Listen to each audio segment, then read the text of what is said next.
Hello, and welcome to the FLOURISH Podcast, where we at the Palouse Conservation District interview farmers, ranchers, and researchers on topics in conservation agriculture.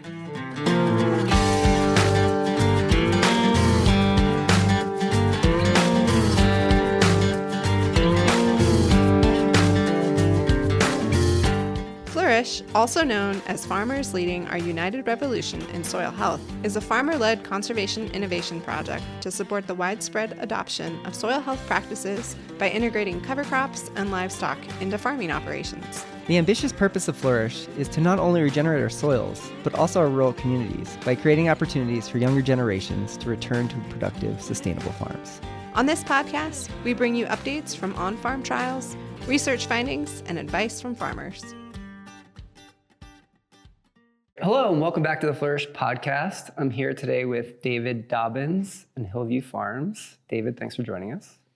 No problem. Good to be here. Glad you could make it out. Would you mind just telling us a little bit about your farm, like where we are, how much rain you get, what sort of crops you grow? Sure. We're located Cheney, Washington, just 20 minutes out of Spokane. We get 14 to 16 inches of rainfall. And we're trying to run a continuous cropping system, and we're integrating lots of different aspects from biology to full-on cover crop with livestock, trying to manage all the things in between with, trying to be base with wheat, grain crops to the canola, the peas, growing alfalfa, different types of grass seed, more reclamation grasses. But we started in to get diversified in our crop portfolio, trying to actually focus on soil health. And in that, we've diversified our problems, but we've diversified to the betterment, I think, of the soil and the farm. But not to say it hasn't been a very interesting, rough road, and it continues to be. It's just understanding what outcomes can you expect that are going to be realistic, moving forward. So, what's like your standard crop rotation, if there is a standard? It sounds like it's that's my favorite question. Standard crop rotation. Do we think we have a standard crop rotation? Well, if you try something new every year, then you don't have a standard crop rotation. I would like to say that we're trying to move to either 2 years of grass and then 1 year or 2 years of alternative crop. And that's where we're really trying to play out the cover crop scenario. And I grew sunflowers and sorghum 1 year, and safflower, buckwheat, plus barley, plus peas. And then it was a lot to take on and too much in 1 year. And did you harvest that? So we successfully harvested with a combine all the sunflowers, all the sorghum, and all the flax, but that's not without issues. The 1 year the flax got snowed on in a windrow. There was 1 year I slid the combine down the hill backwards in mud. We took Thanksgiving off and we molded sorghum in the grain dryer. And the machine that's supposed to dry the crop so it's stable inside of a grain bin for indefinitely, when that doesn't work and it gets plugged up, or you didn't have enough crop, because I only grew probably 20 acres, needed 40 acres worth to actually get the system to work and dry the crop appropriately. And we end up molding things and using, having a lot of fun digging that out by hand. So, so there's like so many challenges. So live and learn. That was after we learned how to run a grain dryer too. It's not, in corn country, other parts of the United States, they have full, large drying capacity systems that are set up and turnkey, like you didn't think about it. You just turn the key on and go. You dried a crop, you put it in a bin, And that's standard protocol. Yeah. That is not standard protocol in the Pacific Northwest. Yeah. So it sounds like one of the motivations for getting into cover crops was diversifying. And is there also a link? So diversifying a crop rotation, is there a link with soil and to your soil?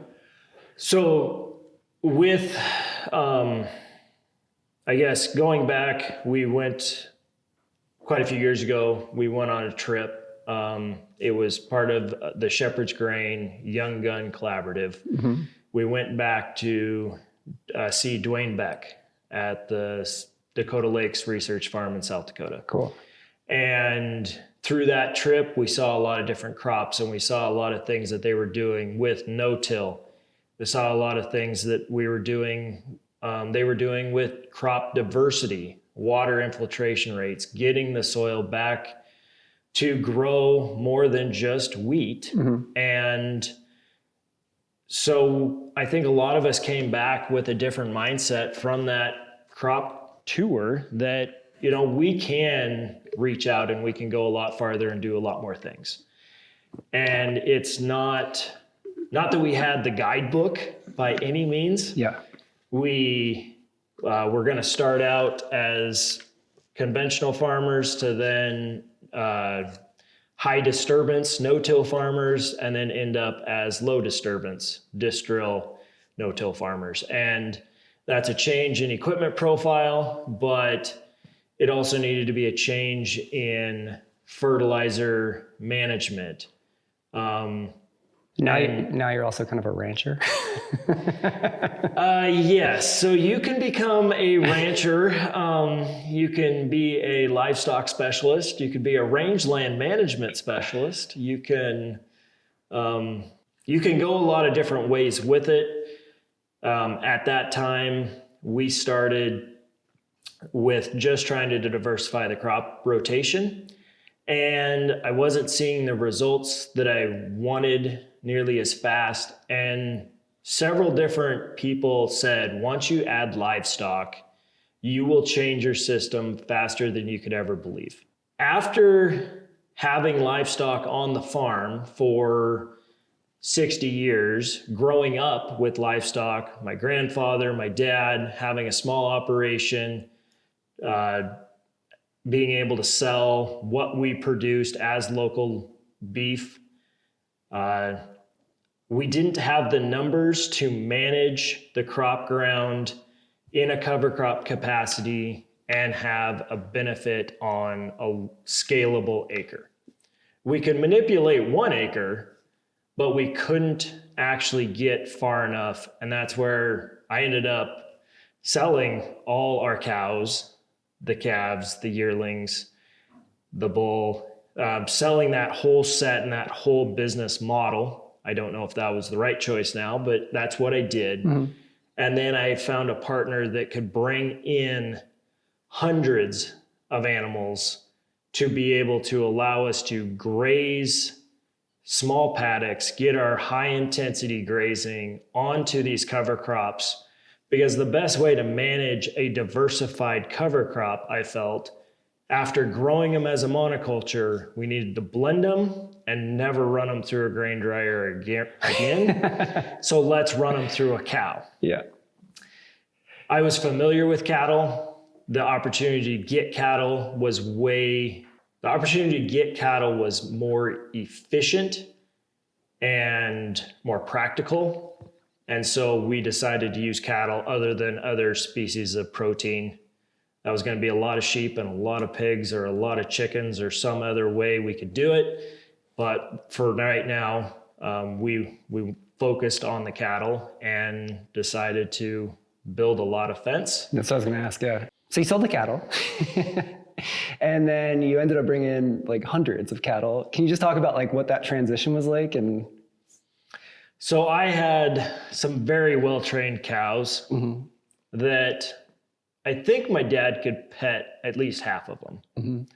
And that means the corral system that we used could entail pallets with baling twine. Oh, nice. And we could get by without adding really any more infrastructure. When we needed to switch gears and actually keep hundreds of animals in, we needed to upgrade fence because my dad had ripped out all the other fence. Yeah. And we needed to be able to be mobile, and cows and mobile and fence and water is not in a lot of people's vocabulary. When we started this plan, And sorry, how long ago was this? so 3 years ago, we started with a partner. We decided for sure on February 14th, we were going to bring in hundreds, shooting for 500 head to graze livestock on May 1st. Yeah. I had no water other than a well Yeah. with an old pump that worked most of the time, and a corral system that held the old cows in. Yeah. Made of pallets and baling wire. Made of just whatever we had. Yeah. And it was fine.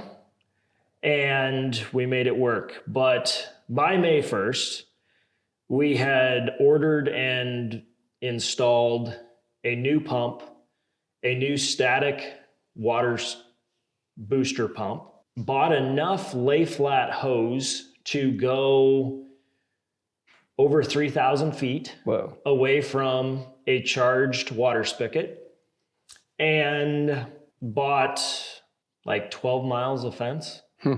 And by May 1st, at least half of it was up. So we were in a usable state. But we decided to fence 2 different sides of the road. So that kind of doubles your fencing cost too. Yeah. So we doubled down, took all our fund money, and bought a lot of fence and upgraded a lot of water, and then started the water battle issue of how do you actually keep a constant amount of water in a usable state that is cow-proof. And cow-proof is a general term of what can a cow lick, chew, beat up, step on, or just look at wrong and create an issue. Because when you are trying to keep livestock watered in the middle of the summer, we need to have at a minimum probably 15 gallons a day per head. Yeah, so I was going to When ask. it's really hot, you could be up to 30. There's times in the spring they may only use 10 gallons a day, but just using the 10 times 500, Yeah. that is a larger tanker every day, all day. So that first year you spent a lot of time hauling water? Or somebody did? So we actually ended up getting a semi-tanker, and we had it out in the field hooked to a tractor, and we ran that lay flat hose up to it and was pumping in. And so we were trying to hold the water in the field in a tanker and gravity down to some floats. Then we realized that we farm on hills. We knew we were on hills, but then water troughs, floats like level ground, and nothing we had was ever level. Yeah. So we would just have a lot of leakage because just a float would trickle over because it'd fill up, and then it would run over the side of a tote because it was on the hill. And we were thinking we had all these animals, we needed so much capacity and so big and wide, and we didn't, because it created more issues. So what has changed since that first year? Like, what did you learn in that first year that now you've put into practice? Like, do you still have as many cattle, or? So we still have a large volume. We were down a little bit this year from years past, but negligible on that number. We were able to implement some in-ground water pipe to then have access points throughout the farm and throughout our fenced area. Nice. So now we could run less hose to be able to have a charged line and a gravity feed line with more capacity for 24 hours a day. We then are able to go with a different tire mobile trough design that allows us to have high capacity water flow, and we can be mobile and move them each and every day if we choose to. We could set up and be able to set up paddocks and water so they could be there for either 1 day, 3 days, 5 days. We had the water system, and there was no tractor, no semi-tanker. No hoses that cows could step on. You got more creative with fencing so that electric power line protected your hoses. And oh, nice. You just strategized, and you were prepared and had a plan for 4 days out instead of what you thought you should have done last week. Yeah. So we were able to set up, plan ahead, and actually be more successful in our moving and our intensity and dictating our intensity of mob grazing. Cool. So you talked about bringing someone in that could help with the cattle. Could you talk a little bit about that arrangement and like how did you guys get connected? And so I was part of the Spokane biofarming group. We got connected with a partner that had access and more contacts and was really on the same thought process of wanting to get livestock back onto farm ground and want to make an impact through intensity of grazing. And they were willing to provide the labor and manpower, but they didn't have a proven system either. We had talked about concepts, but when we take it from concept to reality, we both learned an extreme amount and we both spent a lot of money. And so these types of projects aren't for the faint of heart. That this isn't a get in and get out mentality. It has to be for a long-term setup, or it's not, the numbers will not work. right, that's what I was thinking too. It's kind of like it's a capital investment in the farm almost. So in the farm itself and then maybe in the soil also? Or I don't know how you look at it. Yeah. This project is a capital investment into the farm for infrastructure and into the soil. Where we run into problems is we have to understand there's capital investment and then there's cash flow. Cash flow needs to be there to be able to keep the system going, because the Flourish grant paid for some cover crop seed. That didn't cover the whole bill. Right. And the Flourish grant was great in allowing us to have flexibility to say, we need to spend money to be able to get a little bit of water, a little bit of cover crop seed, a little bit of fence, or if it needed to pay labor or whatever, we had flexibility. And I can't thank the grant providers and all the ones that helped us get that grant, because without flexibility in this system, we wouldn't know what we should have asked for to start with. Yeah. And if you lock us in to say we can only pay for a certain variety or mix of cover crop, that might be totally different than what I actually needed. And the system may not have been going forward as much. Yeah, so like the flexibility and offsetting some risk is good. Can you just talk about, so yeah, the podcast is all about farmers leading our United Revolution in Soil Health, which is Flourish. And can you just talk about how you got involved in that? So I had this wild idea of let's sell the cows and get some cows. Yeah. And then I believe Tammy Stubbs called me and said, hey, I've heard you're doing a few things, and it might have been that I was just trying cover crop. We hadn't even talked about cows. Then I had a meeting with Tammy. She came up and we're standing around in the shop again, and she just got some really white eyes like, whoa, I think we're a little behind the 8 ball on where this guy's headed. Yeah. But it was great because I was asking the questions and she's like, I don't know, but this is what this grant is for. Yeah. Cool. Okay. You totally fit. Let's sign you up. Right, And it's like, okay. Yeah. And so that just started the relationship with the Palouse Conservation District and the grants. And we were able to work together with the Flourish grant and all the manpower that was provided to do a lot more than just worry about cattle, just because the soil testing, the moisture monitors, which told us it was dry and it was still dry, but we have moisture data that says it was dry. Yeah. It's not our fault. Okay, let's go back to just cattle grazing cover crops. Okay. How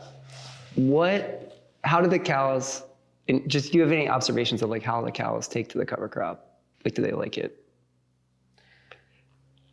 While grazing cover crop, there's some pretty big things we need to watch out for. Is, did you have a plan, and did you plant a cover crop, let's say in the fall, so that you have a larger biomass to go graze in the spring? Within, when we say cover crop, we have to also tease out the idea of there's a difference between cover crop and we just wanted to hit soil compaction issues. Right. Yeah. That's crucial.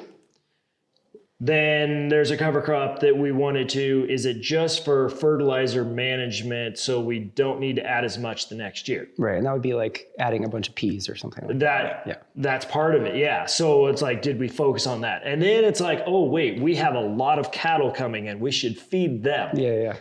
So does everything go out the window when you say, hey, we got a bunch of cows, we're doing cover crop, but we're actually needing to do a forage mixture? Now, this is where you run out of a budget really fast, because you say we have to hit the forage value, but we also want to add some more stuff because of our soil compaction, and we want to handle nutrient management. Right. Well, this is great, but that key player is we have to have the forage, or we have no program with the cattle. So what's in your typical forage cover crop mix, would you say? So these days, in our fall cover crop, we strive to have the triticale, the winter wheat onless, a winter barley, and then we put in the Austrian winter peas. Now I can honestly say we've put in the winter canola and some collard greens, and we've tried some other things. I've yet to find more than 3 plants in 400 acres. So we didn't have good success getting some things in the fall established, going off either a drought year, a frost year in June, and then kind of another no rain during the summer. So establishing some crops in the fall is a challenge, but if you don't set yourself up to have that fall cover crop and have no termination guide to say, we grew this for 30 days and we're going to kill it, that doesn't work in a fall cover crop. You kind of need to let it grow. So the discerning how we're doing the fall cover crop with that mix, and then transferring and growing a spring cover crop, either relay seeding without any termination. We could. Are you guys doing that? Yes. You are? Oh, we tried. Yeah. We've tried. We have tried relay seeding cover crops to have the maximized forage between the early spring green up of all grasses, and the Palouse turns green all spring long. But in our annual systems, we always turn dry in August. Harvest typically is in August, and that means it's made a seed head. It's produced seed in the seed head, and it's dried down dry enough you can run it through a combine and not make collateral damage. So we want to be able to keep things growing and in a vegetative state, but this is where we don't understand how do you graze these annual crops and then be able to keep grazing 1 and then 2 and 3 times to get through that August gap. Right. And it's a large challenge. And I don't know, we haven't won yet. Yeah. We're working on it. Yeah, that's awesome. So 2 things on that. What do you guys seed in the spring as like a forage cover crop? And then what do you do in August? Currently, if we haven't figured it out. August, we haven't figured it out yet. So, yeah. So what we do in the spring is we're trying to figure out, do we add warm season grasses, broadleafs to our mix with the risk that they could be frosted out? So that means you would take your oat and barley mix and go plant to boost your grass production. Grass grows pounds. Yeah. But also you could add in the peas. And these are all typical spring crops that you could add. But the logistical challenges of getting your warm seasons planted with the drill in a timely manner while the cows are probably on the crop, it means all your fences are in your way. That's what I was thinking. Like logistically, this is so complicated. It's not complicated, or it's just complex. Yeah. Nice. Yeah. It's just a fence, but it's complex. How do we deal with this? But also so I was just thinking like the relay seeding thing is a good idea. So then you're like moving the cattle, seeding, letting it grow, and theoretically like bring them back on once it, So we have the theory of this is great. Our implementation is a challenge because then you come into the situation you are managing 2 different crops with cattle, and as the triticale and the winter crop gets to a certain height or a determining factor, turns hot enough, it's then going to go to reproduction and it's going to create a seed head. Triticale in a seed head form, cows do not like. Oh, interesting. You can have 6-foot tall triticale over the cow's back and they will stand there looking at you like, you need to feed us. Like I'm hungry, yeah. And that's not a good look when there's 400 or 500. Yeah, totally. Yeah. And then like in August, you guys are... So we had millet and we had buckwheat, and we put some oats and barley into. We had some turnip. We had some sweet clover. We were trying to boost that mix and get it to grow, but it also hasn't rained. I know. And so our goal was to relay seed into winter crop, have the warm seasons, get it up, manage the cattle so we could be on 2 different fields so that we could come back and this millet and buckwheat would take off, be 6 feet tall. We'd be coming in to graze, 1st of August. Life would be good. I could still have 500 head, and I would be making enough money to cover all the costs. And we were really getting things figured out. Yeah. We're still working on this process. Yeah.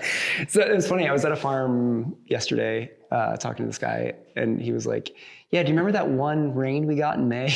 And I was like, oh my gosh. Yeah. So it's just been a tough year, I think, for spring cover crops all around. It's been a tough year for just spring crops in general, and even the winter crops. We're not used to seeing those warmer weather or warmer temperatures that allowed us to get going. Yeah. So with since you've been doing this for 3 years, which is sort of the same amount of time that Flourish has been going on, and your scope is way bigger than that. But have you seen just observations, improvements in your soil, from the cattle grazing the cover crop, or is there anything aside from the data that we collect that you're seeing that you like? So the phenomenal data is great. So 2 kind of fun things that we saw this spring. In a field that had cover crop for 2 years and cattle, we were able to put a water pipeline through this field. And with an unknown thought, as we were running this vibratory plow, so it's a long shank, but over the crawler, the pipe goes in the ground as it moves along. Oh yeah, cool. So we're running that, and most of the time we needed a tractor on the front of it to pull and help it along.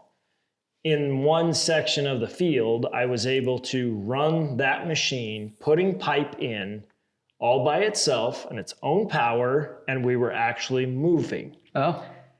As soon as I got down the hill and started in, I didn't make it probably more than 5 feet into the next field. So it's not a different land profile. It's just the way it's been farmed. Mm-hmm. It was a barley field last year.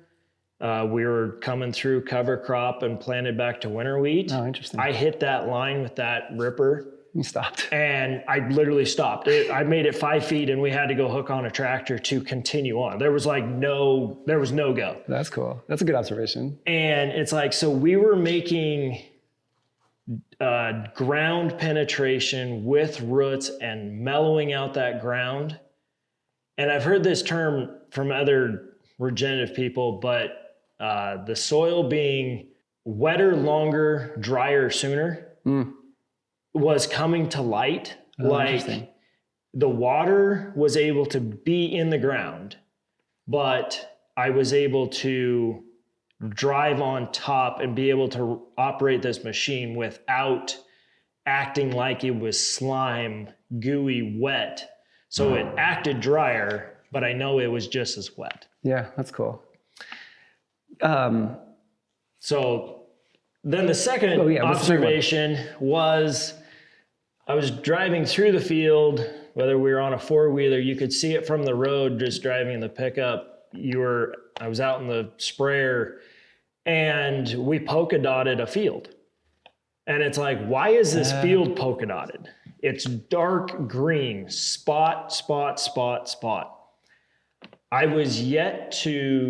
couldn't overcome with any foliar feed or throwing money at this cover crop to mimic those urine spots that's funny. from the cows last year. Yeah. And in the 2-year cover crop field, I saw it very little, but it was there, but it was more a uniformed blanket, better looking crop. And so we have a win there. Yeah. But we also have a negative of how selective was I with my cover crop species and what is my volunteer potential, which showed greatly. So triticale in a winter wheat field is not ideal.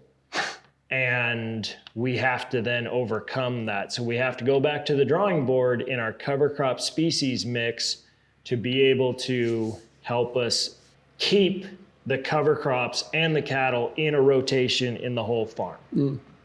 Interesting. So this just came to me, but you were talking about goals like compaction, forage crops. Like have you reduced fertilizer inputs following the cover crop being grazed by cattle? I was just thinking about those polka dotted spots. With cover crop and regenerative aspects of your whole farming operation, there's this idea that we should be able to cut back all our synthetic inputs and we should be able to grow a crop organically. Yeah. That's a great mindset, but you have to earn the right to be there. Yeah, it's like a long-term goal maybe. That's a long-term goal. Yeah. Now, I do push the limit. Yeah. And I try, and we've cut back an extreme amount. But that also has cost us in a lot of yield potential in our cash crops because I was trying to swap products. Yeah. And we may have cut back synthetics, but we added more amino acids, but if your bulk amino acid is maybe a fish hydrolysate that won't break down in time because you didn't have enough biology, you didn't have it soon enough, you didn't understand the whole process, then you're going to have a crop failure or a decrease in yield. And you're the guy that the neighbors are looking at saying, told you it wouldn't work. Yeah. Yeah, I was wondering, is there like a point, like a break-even point, like economically, where it's like our yield's down, but we have less inputs? So like these trade-offs at some point will like balance out. Like, I don't know, is there not necessarily a number, but are you, like, if you're taking a little bit of a yield loss, are you okay with that, knowing what you're doing? I don't know if that's actually understanding that you may take a yield loss. I think I'm okay with but I always wanted to see that, okay, return on investment. And if you did put in less dollars, then you actually may have grown less crop, but you're actually more financially stable because you had a net profit. Right. So yeah. We're in this regenerative pathway. Lifestyle pathway, something. Yeah. We have to be careful that we don't just swap products that are actually more money. Yeah. And I've been stuck in that game of like, well, if you just add this enhancer, then all of a sudden we could enjoy what we need. Hi. But shot of this.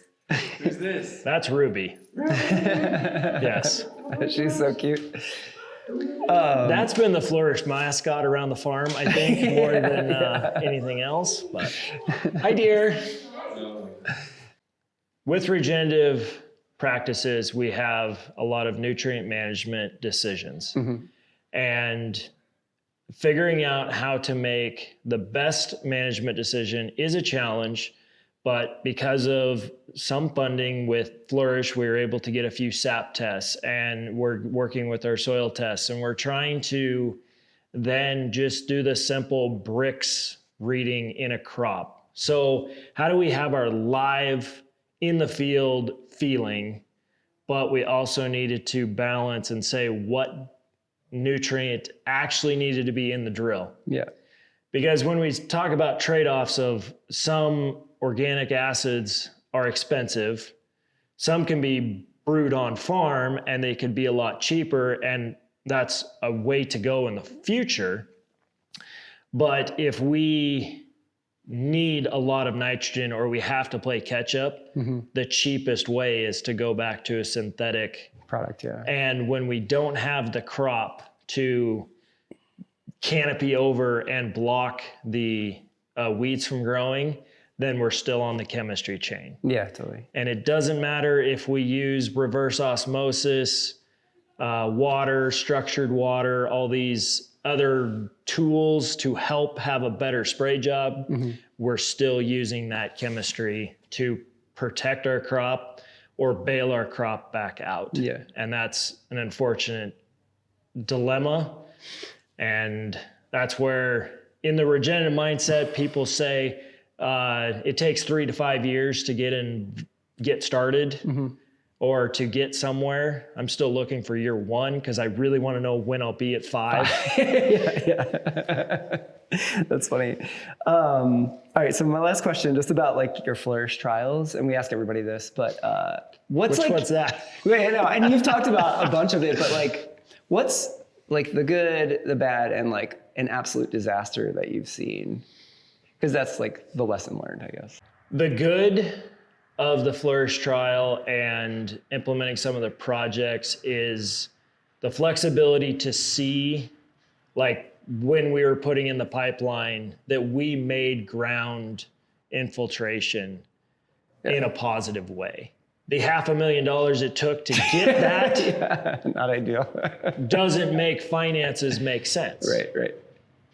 And so when we really look at a cost to production and how do we balance that, it's really diverse, and I don't know if there's a way to actually see the livestock pay for its own way. And that's where I'm really excited to see where moving forward after livestock for multiple years and then going back into a monoculture cash crop, what benefits we will have. Yeah, that's great. And I'm just in that process of it takes a couple years to get to that point to then go back, and we're just starting to get there. And that's where I see the potential in the future. Yeah, it's crazy. You guys have to be so patient. We're trying to be. Yeah. Well, this has been great, David. Thanks so much for taking the time to talk with us today. And we'll be back with another Flourish podcast soon. All right. Thank you. This podcast was brought to you by the Palouse Conservation District. Funding is provided by USDA's Conservation Innovation Grants Program. To find out more information, check out the Flourish website at inwflourish.org. Thanks so much for listening, and keep an eye out for our next episode.